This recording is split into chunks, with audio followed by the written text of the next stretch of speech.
Today is Tuesday, June 26th. We're going to go ahead and put these radiators on. I still have the hose connected to the bottom of the radiator. What I did was went ahead and connected onto the, and I'll show you here. Just put it on top of the, I don't have it tightened down, but it's on there pretty good. That's what I like to do first, because that kind of stabilizes it, kind of holds it up. You've got 3 screw holes that go in the frame, here, here, one over here, and then you got 3 corresponding for the frame. Now, you can either run the hose on the outside or the inside of the throttle. I'm going to run on the outside because I kind of want that throttle cable hidden a little bit. Notice you got to pass through here and one down here. So you need to be conscious of all your wiring. Make sure you're not going to pinch anything. And then go ahead, what I like to do is just start with one. We'll start with that screw there. Go ahead and put that on. We won't tighten it down yet. We won't even put the other ones in yet. And then we'll move to the other side. That way this movement gives us a lot of flexibility.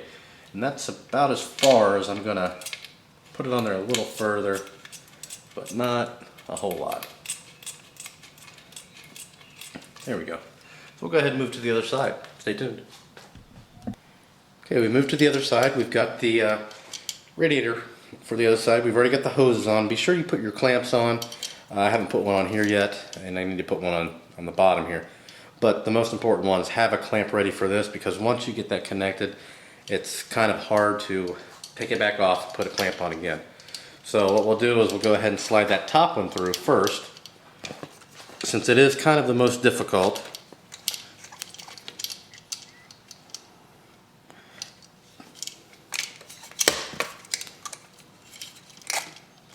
And of course, it's giving me a rough go here. And this is why I said to leave this loose too, because it's it can be a bear. Let's see. Actually, well, you know what? No, we'll keep it the way we are. This one's a little different. There we go. So we've got that pushed on there. Go ahead and get that clamp pushed all the way in over there, and I'll show you what I'm talking about. Before we put a screw in this one, we're going to want to do that bottom one too, but we'll move to the other side so I can show you what I'm referring to. Okay, here's the other side. See, I just pushed that on there. Now my clamp's still kind of in the way. We just need to loosen that clamp up a little bit more. Twist it. There. Got that one on. We got to do the same thing down here. Put a clamp on there. And I should have one somewhere here. Yeah, here we go. I'm not going to tighten it yet or anything, but just want to get it in there. So this way we can push the lower portion on.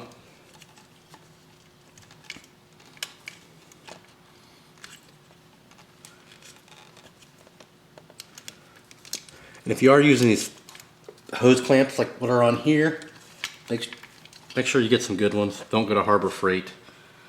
Those ones are not going to cut it. I've used them before. I've had to replace them. And this is usually not this difficult. It's really easy on the 250F. There we go. There. Go ahead and tighten that down. Then apologize for the dog across the street. Put a clamp on this one here. Put it on top of your cylinder head there, and then that's it. We will fill them with some probably engine ice. Still have some left over when we get to that point. Once you get everything squared away, go ahead and put the 2 bolts there, 2 bolts on the other side, and then we're about ready for the tank and the shrouds. We'll keep that in this video, so keep on watching this one. We'll be back. Next thing we'll put on these little plastic guards. Supposedly they're for protection, but they're really more for looks. You're not going to protect much with this. They go in real easy. You've got 2 tabs up here, 2 down here, and let's see here. They actually go, yeah, that way. So what you do is there's tabs in the radiator too. Well, actually here, here, and then on the inside. And you just simply push them in those peg holes basically, and then bend these back There. So you can see, gives you I mean, it does help with airflow, I guess, but as far as protection with rocks, nothing really. So that's that part of it. Next we will put on the tank, so stay tuned. Right, we just finished up the radiators. Now we're going to go ahead and put the tank on. Here's the tank right here. Now, if you took this rubber boot off for painting, go ahead and put that on. I stuck one wire tie around it. It just dampens the vibration of the tank. So on the tank there are just two mounting right there, and there's one on the other side, and there's two holes on the frame right there that correspond, and you just simply sit the tank in place. And let's see if we can get this camera moved down here so you can see. Probably not, but we'll try. Put it in place, and then you just simply put your bolts through. Make sure you're not hitting any wires or anything like that. There you go. And we'll go ahead and put one on the other side. We'll go ahead and snug these down and then move to the next step, so stay tuned. Okay, next thing is put this little rubber strap on.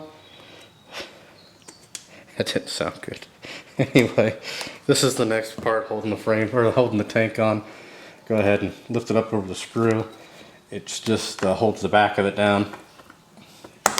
There you go. It's on there. Then the last step for the tank is just to simply, your fuel line, go ahead and put that on the carb, and then clamp down a little clamp. And that'll do it for the tank. We'll end this video with the shrouds, and then we'll be back with those, so stick around.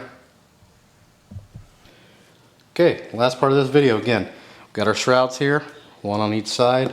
You can see these are not the same shrouds. My shrouds were fine. Again, this is something that came with that awesome deal where I got a bunch of stuff, and this has some graphics on it, so I'm going to use these. So there's just 4 screws holding them in. Boom, boom, one down there, and then one down there. You just line it up, put the screws in, and pretty much keep the party rolling. We'll go ahead and get both these put on, and then we'll show you what the bike looks like from a distance with the progress so far. We'll show you the other side specifically, because we'll have the exhaust on that side. These can be, there we go. Usually they're not that tricky to line up, but for some reason this one was. So we'll get that one on, and then we'll put the other 3 on this side, get the other side on, and then we'll go from there. So stick around, we'll be back with a view of what it looks like now. Okay, last part of this video, just wanted to show you a view of it so far. Really the only items left, I gotta finish up some hoses on the carb, the filter, the seat, the fork guards, the front brake, the little chain guard, obviously oil, coolant, little brackets for the rear brake there, and that's really about it. I would finish it today, but I'm not going to, so sorry. It's too hot out here. But here's what it looks like from this side. You can tell that pipe really finishes off the look. I like it. But, you know, it's old, but it doesn't look too bad. Also, after we do everything, we're going to have a video on cleaning it, because it's not exactly perfectly clean right now. The motor's nice, you know, besides, I mean, that's wear, that's not going to come off. But just an overall cleaning of the plastics. The tank really needs cleaned. The other plastics are pretty good. Front fender needs cleaned. Need to finish up heating this up. I didn't do this side. You know, you saw me do that side over there. This side I haven't done.